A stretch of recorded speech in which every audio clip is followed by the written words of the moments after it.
Immigration site ਤੋਂ ਮਨਦੀਪ ਤੁਸੀਂ ਦੇਖ ਰਹੇ ਹੋ। ਆਸ ਕਰਦੀ ਹਾਂ ਠੀਕ ਠਾਕ ਹੋਵੋਗੇ ਤੁਸੀਂ ਸਾਰੇ।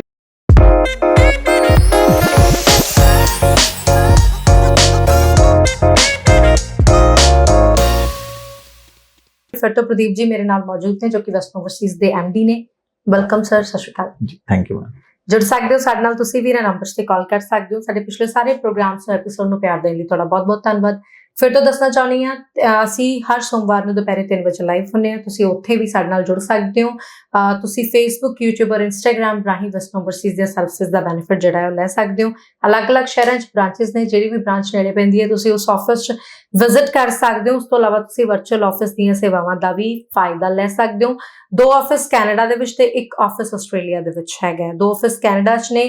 कैनेडा ऑफिस दे विच RCIC मैंबर्स ने और जिहड़ा चंडीगढ़ इंडिया दा ऑफिस है इत्थे भी RCIC मैंबर बैठते ने। Business investment visa, tourist visa, study visa और जिहड़े PR दे केसेस ने सारे दे सारे केसेस वेस्ट ओवरसीज वालों डील कीते जांदे ने। वर्क वीज़ा जी हाँ, नाल तुसीं वर्क वीज़ा नूं भी ऐड ऑन कर सकदे हो। जेकर तुसीं वर्क वीज़ा भी अप्लाई करना है तां भी तुसीं वेस्ट ओवरसीज दीयां सर्विसेज दा बेनिफिट लै सकदे हो।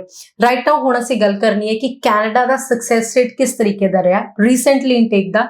गल करनी इसलिए जरूरी है क्योंकि 10 अगस्त वाली अपडेट तो बाद बहुत सारे स्टूडेंट्स का दिमाग जिहड़ा है घूमना शुरू हो गया कि बई हुण तां सौखा हो गया, हुण तां वीज़ा बहुत ईजीली लगेगा।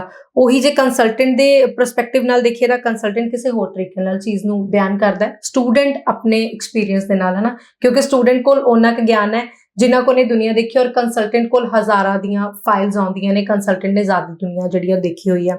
ਸੋ ਇਸ ਟੌਪਿਕ ਤੇ ਗੱਲ ਕਰਨੀ ਜ਼ਰੂਰੀ ਹੈ ਕਿ ਓਵਰਆਲ ਸਕਸੈਸ ਰੇਟ ਕਿਸ ਤਰੀਕੇ ਦਾ ਤੁਸੀਂ ਦੇਖਿਆ, ਤੇ ਜੇ ਆਪਾਂ ਕੰਪੈਰੀਜ਼ਨ ਕਰੀਏ ਵੈਸਟਰਨ ਓਵਰਸੀਜ਼ ਦੇ ਸਕਸੈਸ ਰੇਟ ਦਾ ਤਾਂ ਉਹ ਮਾਰਕੀਟ ਦੇ ਸਕਸੈਸ ਰੇਟ ਦੇ ਬਰਾਬਰ ਹੀ ਰਿਹਾ ਕਿ ਉਹਨਾਂ ਨਾਲੋਂ ਵੱਧ ਕੇ ਰਿਹਾ ਜਾਂ घट के आया? जी, जैसे 10th अगस्त के बाद बहुत सारे चेंजेस हैं, काफी English language ability test add हुए हैं। तो जैसे सबको पता है कि पहले नॉर्थ इंडिया मतलब 6 ईच की मार्केट सारी नहीं है। बहुत सारा स्टूडेंट था जो 6 ईच नहीं आता था तो वो डाइवर्ट हो जाता था PT की तरफ। तो अब अच्छी गुड न्यूज है एक तो ये कि भाई आइल्स में अगर आपने आइल्स एकेडमी किया है तो ओवरऑल 6 चाहिए, किसी मॉड्यूल में 5.5 है तो भी आप अंडर STS हैं। इसके अलावा अगर जनरल आइल्स आपने किए तो 6 ईच की रिक्वायरमेंट है। PT इंट्रोड्यूस किया है, 60 स्कोर ओवरऑल चाहिए। ऐसे ही टॉफल है, 83 स्कोर चाहिए। केल सेल्पिप ये भी टेस्ट है जी। तो अब multi English language ability test है, कोई भी दे सकता है बच्चा जी। सक्सेस रेट की बात करें तो सक्सेस रेट पहले भी अच्छा था, आज भी अच्छा है, लेकिन समझना होगा सिर्फ आइल्स PT टॉफल एक फैक्टर है, इसके अलावा और बहुत सारे फैक्टर्स हैं। ओके, ठीक है। एकेडमिक आपके कितने स्ट्रॉन्ग है, अब बच्चे के ही 49% मार्क्स है मैथ में और वैसे चाहे उसके 6.5 बैंड हो तो वहां पे प्रॉब्लम आ जाती है। कहीं बच्चे के 38 मार्क्स हैं किसी मॉड्यूल में, किसी सब्जेक्ट्स में, तो वो एक प्रॉब्लम है। स्टडी के बाद गैप है, वो एक प्रॉब्लम है। ठीक है, स्टडी के बाद बच्चे ने रिलेवेंट वर्क एक्सपीरियंस नहीं किया है, अगेन एक प्रॉब्लम है। ठीक है, इसके अलावा बच्चे के पास कोई एडिशनल सब्जेक्ट्स है, उसमें वो कंपार्टमेंट है या फेल है या उसमें अपसेंट है, वो एक प्रॉब्लम है। ठीक है, ये सारी की सारी चीजें देखनी बहुत जरूरी है। फिर एजेंट कौन सा है, वो एक प्रॉब्लम है। RCIC है या नहीं है। ठीक है, ये भी एक प्रॉब्लम है कि बच्चे ने रिलेवेंट कोर्स और प्रोग्रेसिव कोर्स लिया है या नहीं है। ये भी कि बच्चा क्राउडेड एरिया में जा रहा है या फिर एक ऐसे एरिया में जा रहा है जहां पे बच्चे कम हैं।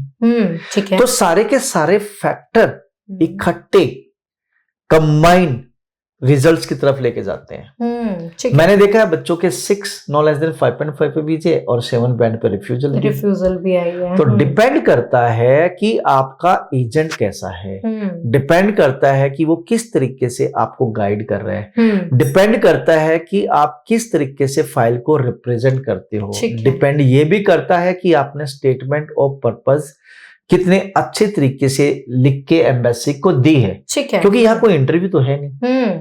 ठीक है, सिर्फ एंड सिर्फ आपके डॉक्यूमेंट और आपका SOP, इसी से वीजा ऑफिसर को सेटिस्फाई करना है, उसी को इम्प्रेस करना है। सर, सक्सेस रेट मार्केट का क्या है और आपका सक्सेस रेट क्या रहा है? देखिए, we are RCIC regulated Canadian immigration consultant और मेरा 18 से 20 साल का एक्सपीरियंस है, वो सारा उठा लीजिए। मैं पहली बात तो लालच में नहीं आता कभी भी, फैमिली बिजनेस है मेरा, हमें नो कहने की कैपेसिटी है, ठीक है। सक्सेस रेट अगर वेस्टर्न ओवरसीज की बात करें मोर देन 95% हमेशा हमने मेंटेन किया है। उसके पीछे रीजन है कि हम सिर्फ एंड सिर्फ उन्हीं स्टूडेंट्स को मोटिवेट करते हैं पढ़ने के लिए जो एलिजिबल है। परसेंटेज से भले ही लो, जो बच्चा पढ़ना ही नहीं चाहता, जिसके पास फेक डॉक्यूमेंट है, उसको हम डायरेक्टली नो है, नहीं होगा। पहली बात। दूसरी बात, relevancy always matter a lot. यहां पे एक बच्चे ने नॉन मेडिकल लिया है, फिजिक्स, केमिस्ट्री, मैथ। फिजिक्स में बच्चे के 40 नंबर है, मैथ में 60 है और केमिस्ट्री में 80 है, तब भी बच्चे का वीजा लिया है। और ऐसी जगह हमने ये देखा है कि 38 मार्क्स हैं और एजेंट ने बच्चे को डाल दिया इंजीनियरिंग फील्ड में। अब नॉन मेडिकल वाला बच्चा तो कुछ भी कर सकता है, आईटी, इलेक्ट्रिकल, मैकेनिकल, सिविल। अब बच्चे को ऐसी जगह पुट कर देना और फिर बच्चे का रिजेक्शन आना, तो एजेंट बोलते हैं कि जी देखो मैंने तो इंजीनियरिंग तो दी, इंजीनियरिंग तो कर सकते हैं। या मैटर करता है हर एक सब्जेक्ट्स के मार्क्स, ठीक है, उस मार्क्स के हिसाब से आगे कोर्स का सिलेक्शन होता है। तो यहाँ पे स्टूडेंट को समझ ही नहीं आता, यार इंजीनियरिंग तो मैं कर ही सकता था, दिया तो इंजीनियरिंग में ही था, ठीक है। लेकिन ये देखना होगा कि जिस सब्जेक्ट्स में 38 मार्क्स हैं, क्या वो आगे मेजर सब्जेक्ट तो नहीं बन रहा उसका, ठीक है, वो सब्जेक्ट थोड़ा सा अवॉइड करना जरूरी है। ऐसे बहुत सारी बातें हैं। जैसे किसी बच्चे ने एमकॉम कर लिया, एमकॉम करने के बाद बच्चे को डाल दिया पीजी डिप्लोमा इन अकाउंटिंग, इसमें बच्चे के वीजे भी निकलते हैं, रिफ्यूजल भी आते हैं।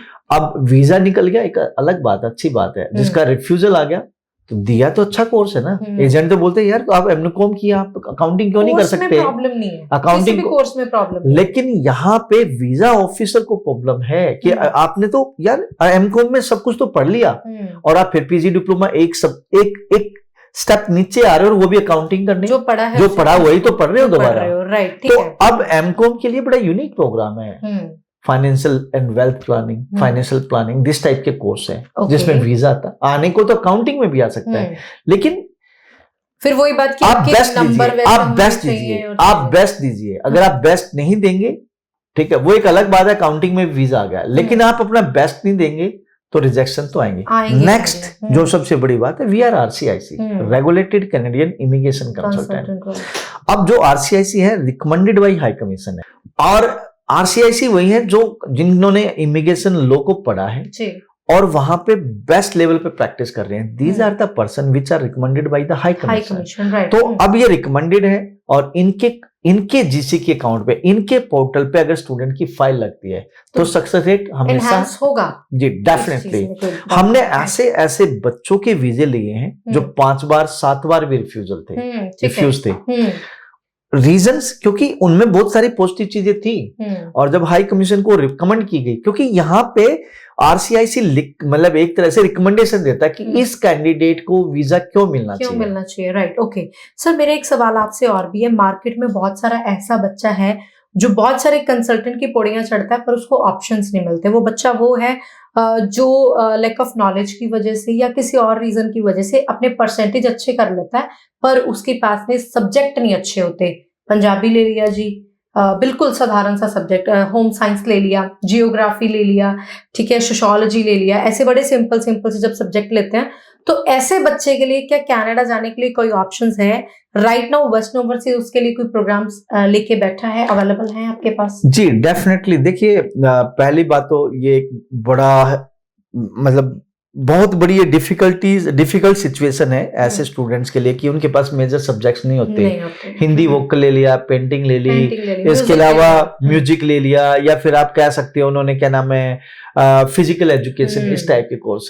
देखा जाए तो उसमें जो मेजर सब्जेक्ट्स हैं वो इक्का दुक्का मिलते हैं। ऐसे स्टूडेंट्स के लिए भी बहुत सारी पॉसिबिलिटीज हैं। जैसे आपने होम साइंस बोला, होम साइंस के बिहाफ पे हम आगे हॉस्पिटल मैनेजमेंट टाइप का कोर्स दे सकते हैं। अगर यही पॉलिटिकल साइंस है तो पॉलिटिकल साइंस पे लॉ जैसे प्रोग्राम, इंटरनेशनल रिलेशन टाइप के प्रोग्राम हम दे सकते हैं। तो मतलब जो बच्चा हमारे पास आएगा, जनरल आर्ट एंड साइंस के प्रोग्राम हैं, तो जो बच्चा हमारे पास आता है तो हम उसके सब्जेक्ट को पूरा डीपली देखते हैं और उसके बाद बच्चे को कोर्स की सिलेक्शन दी जाती है। और सबसे बड़ी बात, एक बात बताऊं मतलब मैं कोर्स आपको, अवेलेबल है आपके पास? जी जी, एक और सबसे बड़ी बात बताऊं, जैसे मेरे मल्टी ब्रांच है, डेली सुबह 9:30 जैसे ऑफिस स्टार्ट होता है, जितनी भी इनरोलमेंट लास्ट डे हुई है वो सारी की सारी जूम पे, जितने भी कंट्री के लीडर्स हैं, मैनेजर्स हैं, वो सारे जूम पे डिस्कस करते हैं कि अंबाला में इतने केस थे, कुरुक्षेत्र के इतने थे, चलो इसकी प्रोफाइल बताइए,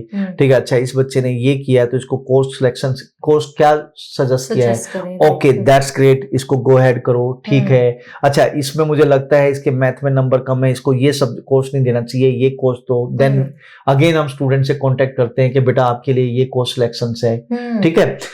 अगले दिन डीप एनालिसिस होता है हर केस का, ठीक है, ओके, और उसके बाद हम आगे एडमिशन प्रोसेस करते हैं, ठीक है। फिर जब बच्चे का एडमिशन होता है तो उसकी हर एक स्टूडेंट के लिए हमारी टीम बैठी है, बच्चे को चेकलिस्ट दी जाती है एडमिशन फाइलिंग की, और बच्चे की हेल्प की जाती है एसओपी में, बच्चे की हेल्प की जाती है फाइल प्रिपेयर करने में, और 2-3 प्रोसेस से वो फाइल क्रॉस चेक होती है, then we launch the file, ठीक है। तो इस तरीके से हम कोशिश करते हैं कि कम से कम गलतियां हों, ठीक है। सर, आरसीआईसी मेंबर का आप हमेशा सजेशन देते हैं, हमेशा मेरा ये सवाल रहता है क्योंकि हर बार हमारे साथ बहुत नई नई ऑडियंस जुड़ती है, फ्रेशर बच्चे को भी आरसीआईसी की हेल्प लेनी चाहिए या फिर नहीं?